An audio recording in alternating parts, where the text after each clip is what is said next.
یہ ہماری زندگی کا بہت قیمتی وقت ہے، بخشش کا وقت ہے. تو اللہ تعالیٰ نے مومنوں کی بخشش کے بہانے بنا دیے، کرنی تھی مغفرت تو بہانے بنا دیے، جنت میں مومنوں کے ٹھکانے بنا دیے. اس لیے نبی علیہ السلام نے ارشاد فرمایا کہ روزہ دار بندے کو چاہیے کہ وہ یہ دعا اللہ سے ضرور مانگے، اللہم انی اسألک الجنہ واعوذ بک من النار. اے اللہ مجھے جنت عطا فرما دیجئے اور جہنم سے بری کر دیجئے. اچھا، شیطان چونکہ دشمن ہے نا، وہ یہاں بھی جو ہے دشمنی دکھاتا ہے.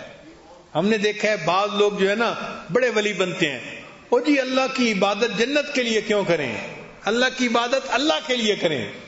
بات تو بڑی اچھی ہے، نماز آپ ایک نہیں پڑھتے، اور اللہ کی عبادت اللہ کے لیے کریں، جنت کے لیے کیوں کریں. اتنا جنت سے مستغنی نہ بنے. ہم تو اللہ کی ہر نعمت کے محتاج ہیں. ایک مرتبہ ایک خاتون نے فون پہ بات کی، مجھے کہنے لگی کہ پیر صاحب میں اللہ سے کچھ نہیں مانگتی، بس ایک بات مانگتی ہوں کہ میرا خامد اچھا ہو جائے، اور کچھ نہیں مانگتی، بس ایک بات مانگتی ہوں میرا خامد اچھا ہو جائے. میں نے کہا آپ اور کیوں کچھ نہیں مانگتی بھائی؟ اگر اللہ تعالیٰ آپ کو بیمار کر دے پھر کیا ہوگا؟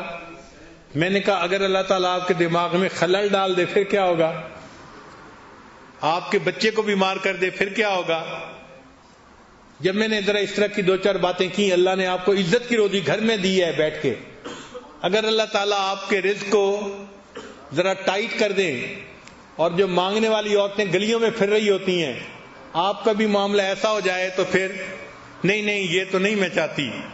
بھئی اگر نہیں چاہتی تو یہ نعمتیں بھی تو اللہ نے دی ہیں نا، کیوں کہتی ہیں کہ مجھے اور کچھ نہیں چاہیے؟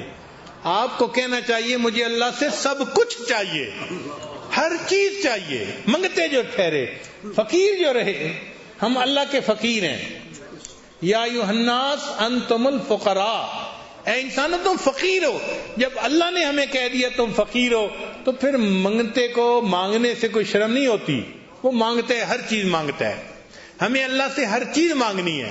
تو کبھی بھی یہ مت کہنا میں اللہ سے اور کچھ نہیں مانگتا، بس یہ مانگتا ہوں. نہیں، ہم اللہ سے سب کچھ مانگتے ہیں. اللہ کو زور مت دکھائیں. اللہ تعالیٰ ایسے بندے کو پھر تگنی کا ناچ نچا دیتے ہیں، پھر اس کو اپنی اوقات یاد آ جاتی ہے. تو اللہ سے مانگیں اور ہر چیز مانگیں، ہر نعمت مانگیں اور دل کھول کے مانگیں، تھوڑا نہ مانگیں. جب دینے والا اتنا بڑا ہے تو ہم تھوڑا کیوں مانگیں؟ ایک مرتبہ ایک بوڑھا بندہ میرے پاس بیٹھا ہوا تھا تو یکدم اس نے دعا مانگی، اے اللہ مجھے اتنے خرب ڈالر عطا فرما. ایسے بیٹھے بیٹھے اچانک پتہ نہیں اس کو کیا خیال آیا، اس نے دعا مانگی، اے اللہ مجھے اتنے خرب ڈالر عطا فرما. تو ایک نوجوان بیٹھا ہوا تھا، وہ کہنے لگا اتنے؟ میں نے کہا بھائی آپ سے نہیں مانگے، آپ کیوں پریشان ہو رہے ہیں؟ اللہ سے مانگے ہیں نا تو مانگے، تم کیوں پریشان ہو رہے ہو کہ اتنے ہیں؟ تو جب اللہ سے مانگنے ہیں تو خوب مانگیں، اللہ دیتے ہیں.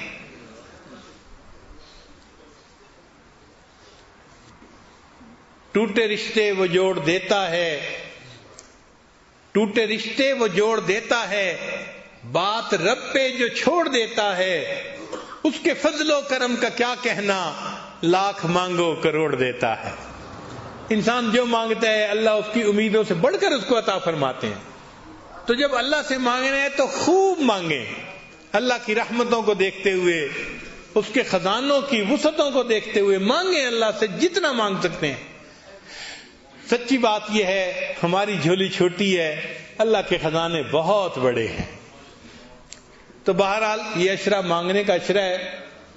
تو اللہ تعالیٰ عید کے دن عید کی نماز پڑھ کر جو لوگ کھڑے ہوتے ہیں ان کو فرماتے ہیں کہ قوموا مغفورا لکم، کھڑے ہو جاؤ بخشے بخشائے، ہم نے تمہارے گناہوں کو تمہاری نیکیوں میں تبدیل فرما دیا. تو مومن کے لیے تو یہ زندگی کا بہت قیمتی وقت ہے. لہذا ان مجالس میں بھی آپ بہت شوق ذوق کے ساتھ توجہ کے ساتھ بیٹھیں، اور یہ جو 10 دن کے ایام ہیں ان کے اوقات کو بھی خوب عبادت میں گزاریں، ذکر میں، تلاوت میں، نوافل میں، جتنا عبادت کر سکتے ہیں اتنا کریں، اپنے آپ کو تھکائیں عبادت میں۔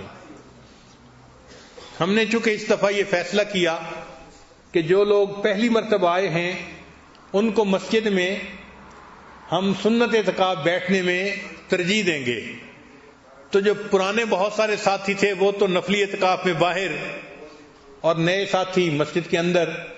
اب نئے ساتھیوں کو ماحول کا اندازہ نہیں ہوتا، باتیں کرنے کی عادت ہوتی ہے تو وہ مسجد میں بھی آ کے بھی اسی طرح باتیں کرتے رہتے ہیں۔ تو بھائی یہ بات ذہن میں رکھیں کہ مسجد کے اندر عام حالات میں بھی دنیا کی باتیں کرنا مکروہ ہے، عام حالات میں، پھر رمضان کا مہینہ اور پھر آخری عشرہ اور پھر اعتکاف کی حالت، اس میں اگر ہم دنیا کی باتیں کریں گے تو پھر سوچو اللہ کو یہ کتنا ناپسندیدہ بات ہوگی۔ اس لیے جو نئے لوگ آئے ہیں وہ یہاں پر ذکر اذکار میں اپنا وقت گزاریں، نہ کوئی پالیٹکس پہ بات کریں، نہ کوئی بزنس کی باتیں کریں، کوئی بات ہی نہ کریں آپس میں، بس اللہ سے باتیں کریں، اللہ کو یاد کریں، کلمہ پڑھیں، سبحان اللہ الحمدللہ کا ذکر کریں، استغفار کا ذکر کریں۔ ایک دوسرے سے بات کرنا اس کو جرم سمجھیں۔ میں پھر گزارش کر رہا ہوں کہ ایک دوسرے سے بات کرنا اس کو جرم سمجھیں۔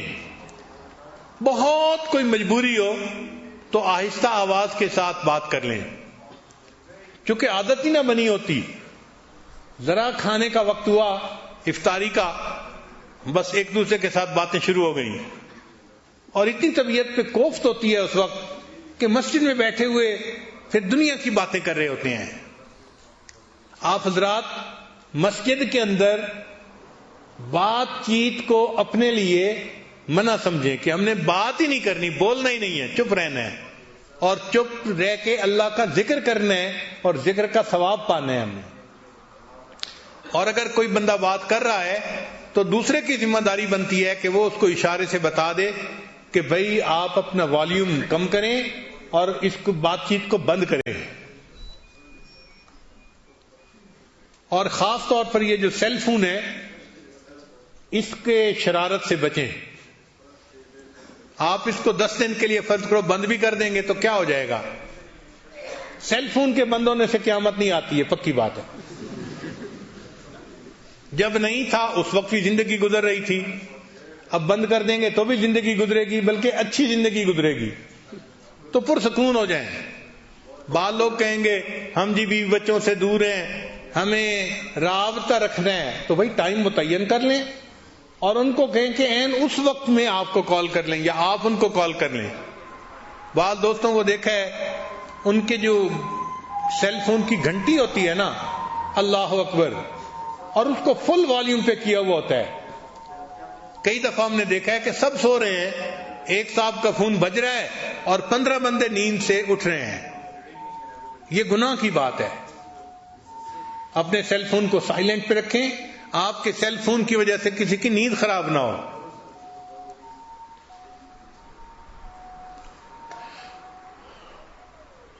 اور اس کا استعمال جتنا آپ کم کر سکتے ہیں اتنا کم کریں۔ سیل فون کو ڈسکنیکٹ کر لیں اور اپنے دل کو اللہ سے کنیکٹ کر لیں۔ سمجھے نا؟ سیل فون کو ڈسکنیکٹ کر لیں اور اپنے دل کو اللہ سے کنیکٹ کر لیں اور اللہ سے کریں باتیں، اللہ سے مناجاتیں کریں۔ یہ اللہ سے مانگنے کا وقت ہے۔ اور چھوٹی چھوٹی بات پر یہ جو حال ہے نا، اس سے باہر نہ نکلیں۔ سنت اعتکاف والے بغیر کسی وجہ کے اس دروازے سے باہر قدم رکھ دیں گے تو ان کا اعتکاف ختم ہو جائے گا۔ بلا وجہ مسجد سے باہر نہیں نکل سکتے۔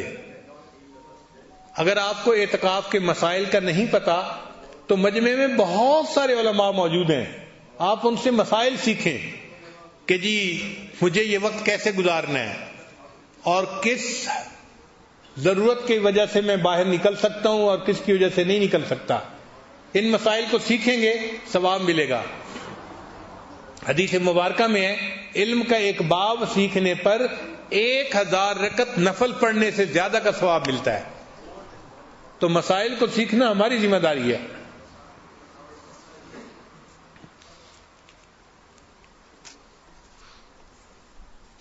ہمیں یہ چیز بہت بری لگتی ہے کہ ہم اپنے جماعت کے دوستوں کے لیے بار بار سپیکر پہ اعلان کریں. کیوں اعلان کرنے کی ضرورت پیش آ رہی ہے؟ عادت نہیں ہے ہماری.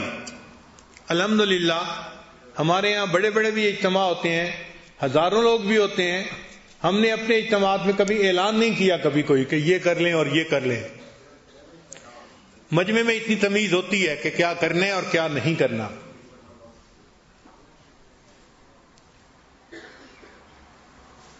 کوشش کریں کہ زیادہ سے زیادہ باوضو رہیں اور مسجد کے اندر تسبیح پڑھیں, تلاوت کریں, اپنا وقت اللہ کی یاد میں گزاریں. یہ محنت کا وقت ہے, کمانے کا وقت ہے. جو جتنا زیادہ محنت کرے گا اور کمائے گا اللہ کا اتنا قرب پائے گا. تو اللہ تعالیٰ نے تو بخشش کے بہانے بنا دیے. اب دیکھیں ہم کتنی کوشش کرتے ہیں اور کتنا اللہ کی رحمت کو اپنی طرف متوجہ کرتے ہیں.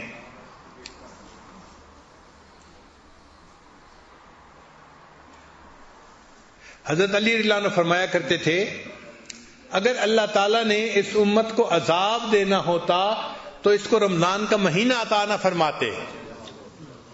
اللہ تعالیٰ نے جو رمضان کا مہینہ عطا کر دیا یہ اس بات کی دلیل ہے کہ اللہ اس امت کو عذاب نہیں دینا چاہتے. اور ہمارے جو اسلاف تھے وہ آپس میں بات چیت کرتے تھے تو کسی کی بزرگی کا اندازہ لگانا ہوتا تھا تو کہتے تھے جی اس نے تو اپنی زندگی کے 60 رمضان گزارے ہیں, 55 رمضان گزارے ہیں, اتنے رمضان گزارے ہیں. یعنی رمضان کا گزارنا ان کے نزدیک کسی کی بزرگی کا ایک معیار ہوا کرتا تھا. ہمیں اللہ نے ایک رمضان اور عطا فرما دیا.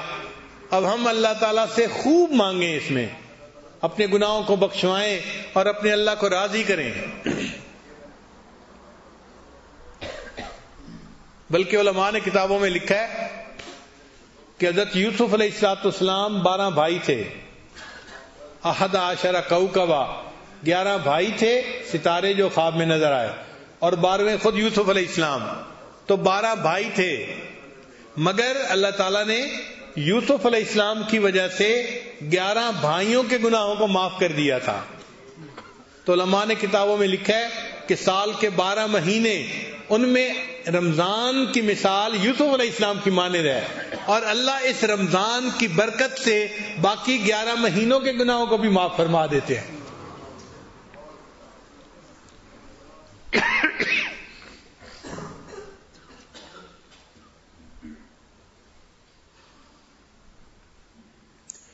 ہم نے دیکھا ہے جب سیزن آتے ہیں نا تو دکاندار لوگ نہ دن میں آرام کرتے ہیں نہ رات میں آرام کرتے ہیں.